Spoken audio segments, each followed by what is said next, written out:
So we need to write economies and economic theories of our own for our times. So this is why I invite you to start again. Let's start with the question that is almost never asked. What is the purpose of the economy? And for this, I offer a donut, and you have it on the little card in front of you. Imagine humanity's use of resources radiating out from the middle of this picture. So the hole in the middle is a place where people are falling short on the essentials of life, without the food, water, healthcare, housing, political voice that every person has a claim to. We must leave nobody in that hole, but everybody get into that green ring for a life of dignity and opportunity. But at the same time, we cannot overshoot the outer ring, because there we put so much pressure on this planet, we begin to kick it out of balance, causing climate breakdown. We acidify the oceans. We cause critical biodiversity loss. These around the edge are the 9 planetary boundaries of Earth system scientists. They believe they are the life-supporting systems of our planet. We must stay within them if we are not going to cause climate chaos and the breakdown of the living planet on which every one of our lives depends. So it's a compass for human prosperity. And already the shape of progress has changed. It's no longer ever rising growth, it's balance. But if this is the new shape of human progress, then you want to know, where are we? And this is where we are. All of the red shows you the extent to which people are falling short on the essentials of life. Here, for example, this red wedge on food goes 11% of the way to the middle of the circle, because 11% of people don't have enough food to eat every day. On water, 9% of people have no access to clean water.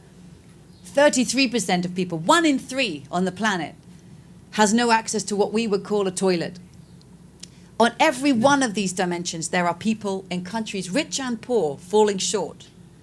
But we have already overshot at least 4 of these planetary boundaries. On climate change, on excessive fertilizer use, nitrogen and phosphorus, on biodiversity loss, on land conversion.